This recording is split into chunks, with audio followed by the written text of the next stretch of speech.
Mandrem college yard Parsekar सरकारान केल्ली कारवाय सध्या फेल गेल्या। रमाकांत खलपाचे Mandrem college of commerce economics and मॅनेजमेंटाक मंगळारा हायकोर्टान केस चालू आसा मेरेन अंतरीम थाकाय दिली। कॉलेजीक ॲडमिशनात चालू दवरूंक सांगल्यात। खलपान पार्सेकाराचे राजकारण वयर काढले। Disgusting. I am not only disappointed, I am disgusted with this man's attitude.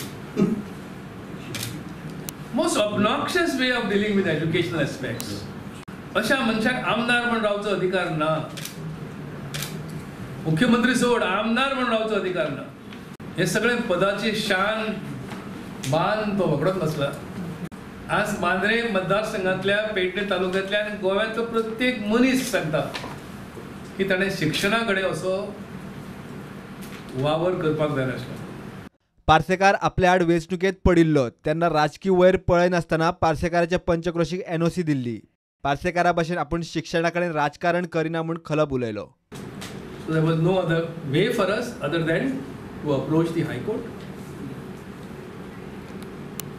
So we filed a petition in the High Court challenging this order of the university, and I am relieved and pleased to inform the people of Goa and the aspiring students, particularly from that Mandre and the surrounding villages, that today morning the High Court has been pleased to grant interim relief to Mandre College. We are now permitted to admit students for first year BCom. Second and third year of course continues.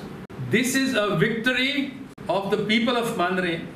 This is a slap in the face of the Chief Minister. He was hell-bent in closing down this college. He tried every means at his disposal to close the college. आंदोलन सत्याग्रह करून पासून पार्सेकार सरकारान हट्ट सोडलो ना। निमणेक कोर्टान न्याय दिलो। असले राजकारण केल्यार खंय पार्सेकाराक लोक घरात धाडटले। आमची मागणी आसा पहिले म्हणजे कॉलेज चालू करपाक जाय। कित्याक आसता युनिव्हर्सिटीच्या नियमा प्रमाणे 4 वर्सां एफिलिएशन 5 वर्सात एन्युअल एफिलिएशन आणि 5 वर्सां जाल्या उपरांत परमनंट एफिलिएशन मेळटा। पण हाणें केलें कितें परमनंट आमकां मेळूं नये म्हणून बंद केलें। आता फॉर्च्युनेटली कोर्टान सांगलें गो हेड म्हणून आणि म्हजी खात्री आसा ह्या केसचो निकाल आमच्या फावरान निश्चित जातलो। ह्या सगळ्या गोष्टींतनं सरकारची अत्यंत घाणेरडी वृत्ती जनते समोर आली।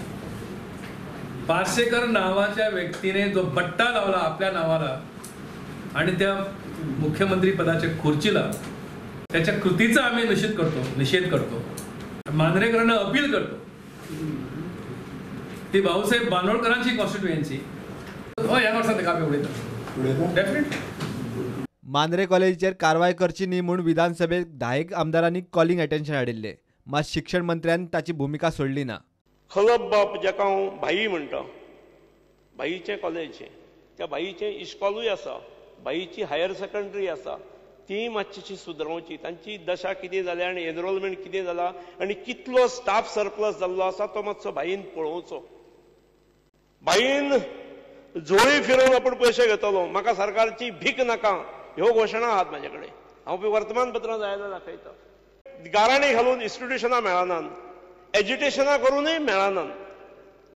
सरकार म्हणटा खलपाचे कॉलेजीक परमिशन दिल्यार पेडण्यातल्या बाकीच्या कॉलेजींचेर परिणाम जातलो। मांद्रे कॉलेज आणि पेडणे कॉलेजी मदीं खंय फक्त 7 किलोमीटर अंतर, मात खरें अंतर आसा 21 किलोमीटर। आता खंय पंचक्रोशीत BA BEd सुरू जाता आणि पेडणेच्या सरकारी कॉलेजीत आर्ट्स अँड कॉमर्स पयलीं सावन आसात। आता पार्सेकार पंचक्रोशीचेर कारवाय करतलो काय म्हूण खलपाचो प्रश्न।